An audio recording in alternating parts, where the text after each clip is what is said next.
So Backlash happened. I'm recording this right after it happened, and it was better than I think a lot of people expected. Again, this is just like my first right afterwards reactions. These are my thoughts, and we're just gonna start off with the first match of the night, being the Fatal 4-Way for the United States Championship, with Jacob Fatu defeating LA Knight, Damian Priest, and Drew McIntyre. Now, going into this match, it was obviously going to be good because of all four men in this match, and just WWE is just really good at their multi-man matches now, especially with the ones that we had earlier in the month, or at least like last month. But with this one, it was just really, really good. It's just really good match overall. Obviously the highlights of it were Jeff Cobb debuting, now part of the Bloodline, which I didn't think they were going to do in terms of Jeff Cobb being in the Bloodline. I thought they would have had him debut, maybe attack Jacob, and then set something between them. Maybe he becomes Solo's enforcer and kicks out Jacob. Obviously, we're probably going to get that in the future, but it seems as though Jeff Cobb is the new enforcer of the Bloodline, which is going to be very interesting. But outside of this, honestly, I feel like LA Knight is probably going to still be feuding with these guys going forward. But Damian Priest and Drew McIntyre are probably going to continue their feud out of this due to Damian and Drew screwing each other. Well, mostly Damian screwing Drew. However, this match did end up injuring Drew because they had a spot that was outside in the crowd area where Damian performed a choke slam, a South of Heaven choke slam onto Drew onto a table, and apparently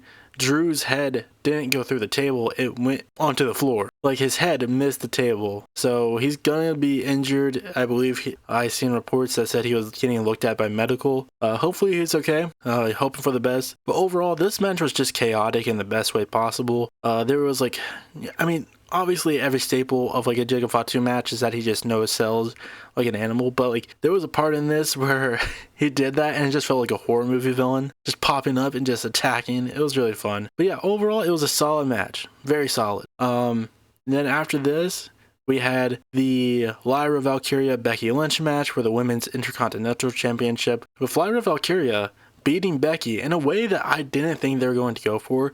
I felt like if they were going to have Lyra win, they were going to have Bayley get involved and like interfere, and then Lyra get to like a sneaky victory, or Becky was just going to win outright. But no, Lyra won clean. Like, yeah, it was a roll-up, but still, it's a roll-up. It's not like an illegal move. She won clean. But this did end with Becky attacking Lyra afterwards, so obviously we're not done with the story yet. But honestly, I feel like this match did such a great job at helping Lyra get over. She was really over with the crowd.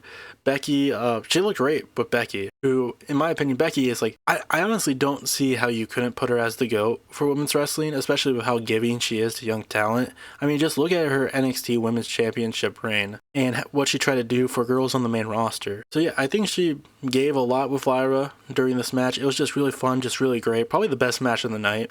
If the U.S. Championship match was very fun in a chaotic sense, this was really fun through a technical sense.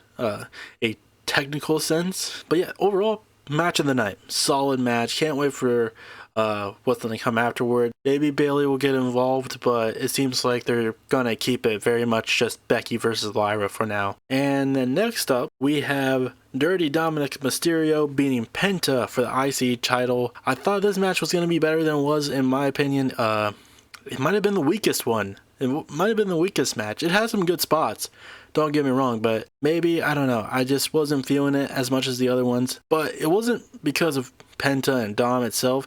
To me, the ending really soiled the match a bit. El Grande Americano came out and cost Penta the match after Penta almost had it in the bag. There was some good Judgment Day drama going on, but I feel like the El Grande Americano interference just really, it soured the match for me a bit. I felt like their match on Raw after Mania was better than this one too. So it might have been the weakest one, but honestly, still, that should say a lot about this card, that this one was the weakest one. And then we move on to the next match, the only non-title match of the night, which was Gunther versus Pat McAfee. This match, it went on longer than I feel like it had any right to go, but it told a really good story throughout the entire thing. Pat, he was there to fill in the role as just a guy very out of his depth, just trying everything he could to beat this guy who's like a master at the craft. And I think they did very well there. Like Pat, nothing he did really had much offense on Gunther, but he was still just trying to do whatever he could. And there were moments where he got close, but Gunther, being the expert that he is, was always able to get out of it. Like he was never willing to, there was never a chance of Gunther actually being beaten. I feel like Michael Cole definitely should have been powerbombed at least once. He tried to interfere for Pat after Gunther put hands on him, but still, like, dude, don't do that. You're gonna be.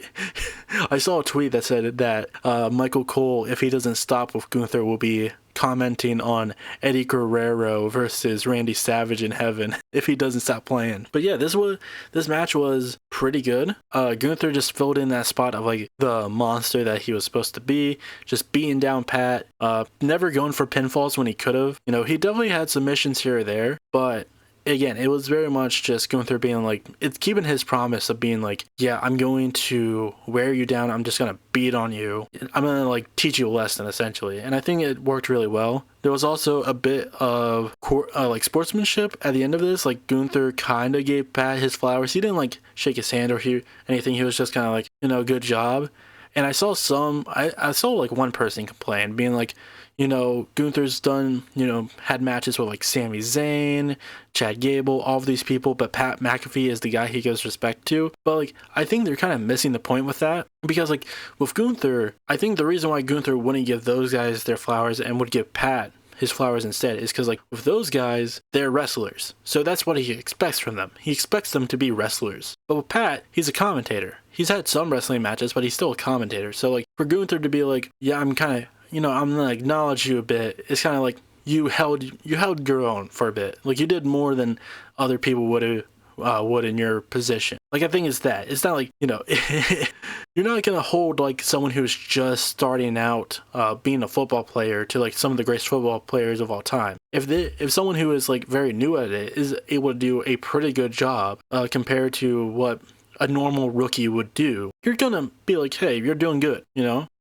You know, same with like a singer or something like that. You're not gonna compare someone who just started out singing and be like, why aren't you more like Michael Jordan? I mean, no, Michael Jackson. No, if they're good for someone who's new to it, you're gonna give them, you know, a bit of flowers, being like, hey, you're actually pretty good at this. And then of course we had the main event of the night, John Cena versus Randy Orton. This match was essentially just a showcase. It was just them, you know, going back in time, playing the hits, and I think it was probably the best they could have done with this match. You know, John Cena and Randy Orton, they ain't a bunch of whippersnappers, I'll tell you that. But I think they did the best that they could. I really like the R-Truth spot at the end of it. There's been some rumors that R-Truth will probably get a match with John Cena sooner rather than later. I'm interested in seeing that. People have been complaining about it, but like, you know, some people just hate fun. You know, they just really hate fun and they need to get over themselves. But it's going to be interesting to see what they do with that. But overall, this match was just crazy. It was way crazier than I expected it to be. We had stolen moves. We had ref bumps. We had table bumps. You know, shit like that. It was all over the place in the best way possible. A solid match. Was slow at times, but again, these guys are way older than they were. But yeah, I mean, they had the crowd. Nostalgia very much played a key factor into this, you know, just being the case. Like this match being as over as it was, because like, you know, it's Randy Orton versus John Cena. You know, they were cheering, they were popping for sleeper holds, for side headlocks. You know, obviously nostalgia is going to play a big part into it, but you can't blame people for that. Match was still solid nonetheless. But overall, in terms of like the aftermath of this, obviously with the bloodline stuff, you know, it's only a matter of time till Solo turns on Jacob. Obviously, Jeff Cobb is there to be the new enforcer for the group, since Jacob Fatu is now the champion. You can't be the enforcer anymore, so you got to get the enforcer. But yeah, this was just solid. I don't think LA Knight's gonna, you know, go away from the title scene. Who knows? Maybe he will go to the WWE Championship title scene. Maybe not. I feel like with this case, there's a good like case to be made that LA Knight would just stay in the US title scene for now. But Damian Priest, Drew McIntyre, it depends on if Drew is healthy enough. They'll probably continue their feud. out of this. Maybe Damien will go off to do something else in the meantime if Drew's not. Hopefully he's okay. You know, hoping the best for Drew. With Lyra and Becky, probably just the same old, same old. They'll probably just continue this feud. Maybe Becky will win the title and then drop it back to Lyra. If Becky does win, I feel like that's gonna happen. Or she'll drop it to someone else who is like, you know, still relatively new to the main roster who could use the push. But I feel like Bayley probably won't be in like the title feud. I feel like if Bayley comes back, it would just be a non-title Bayley versus Becky feud, maybe. And then with Dom and Penta, I mean, the Judgment Day seemed to be feuding with AJ Styles coming after this, so I don't think anyone thought that Penta was going to win anyways. But Penta out of this is obviously going to feud with El Grande Americano, so that should be fun. Yay. So happy about that. Out of the Gunther-Pat McAfee match, maybe we'll get a Gunther face turn. Maybe. We could. I don't know what he would do after this. I mean, there's a good case to be had that Seth would probably go after the title after Jay defends the title against Logan Paul. But honestly, like, he would probably still be feuding with Punk. So really, Gunther could get another shot of his title. We'll see.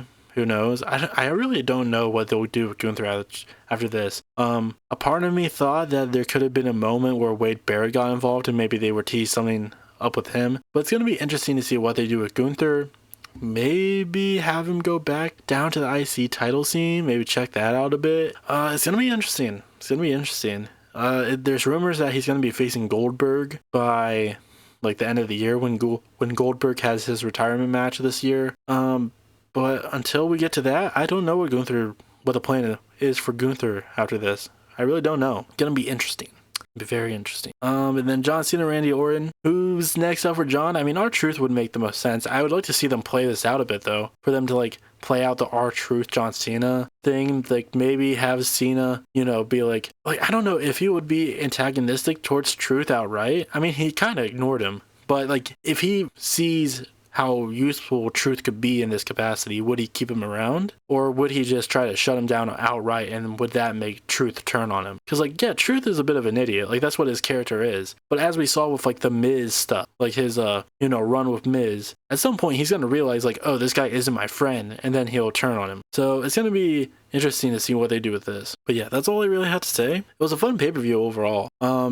It's going to be interesting to see what comes after this. In terms of like the next pay-per-view we're going to get, we have Saturday night's main event, which the only match currently announced is Jey Uso versus Logan Paul for the World Heavyweight Championship. The poster does feature John Cena, so who knows? Maybe that's where we could get the R-Truth match. And then the day after Saturday night's main event is NXT Battleground, so that'll be an interesting weekend.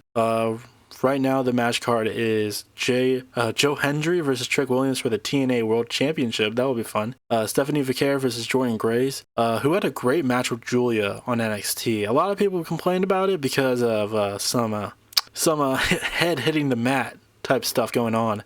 But honestly, that match was just a hell of fun.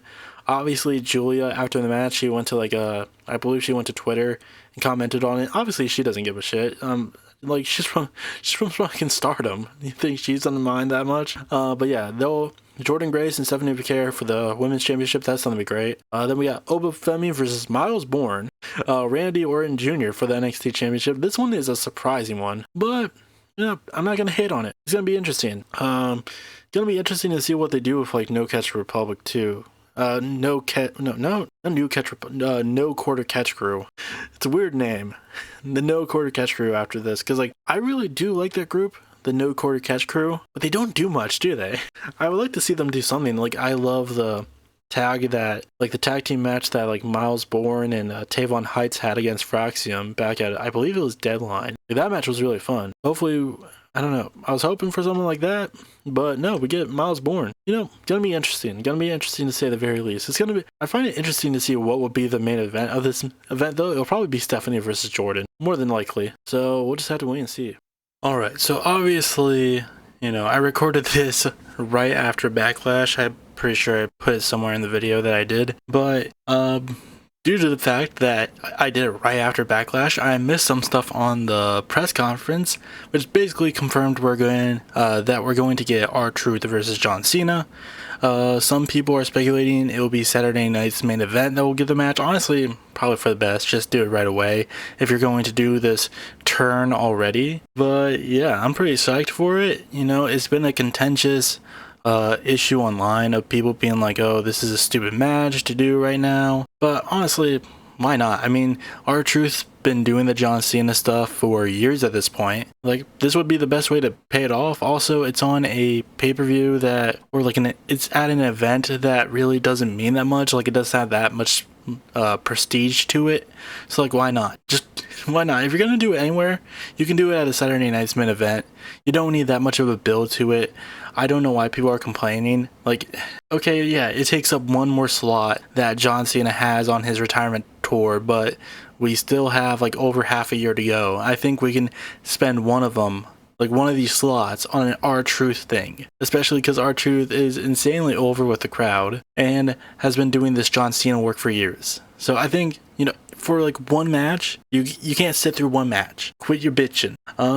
But other than that, I don't think I have much to say on anything else. A lot of the stuff that happened during the pay-per-view hasn't really been developed, except for the Gunther stuff. We know he's going to be challenging Jay on the Raw post Money in the Bank, which is weird. I would just put it on the Money in the Bank pay-per-view, unless they plan on doing something for that and why it has to be on Raw. I do know that they have said previously, like, oh, they want to, you know, really build up the Raw and SmackDowns to be big events as well. I mean, I see it. I get it, definitely. Like, you want to, like, you know, advertise your main shows. You want people to watch your main shows. But it's very weird to have it on the Raw right after a pay-per-view. So, I don't know. I don't know how to feel about it. But other than that, nothing else really. Becky had a promo.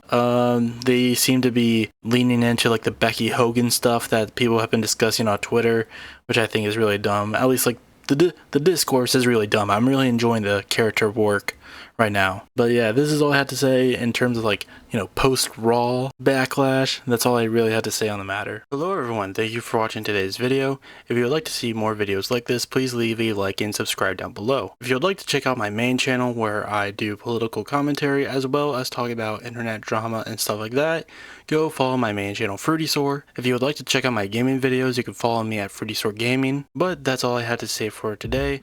I'd like to thank you all for watching once again, and I will see you next time.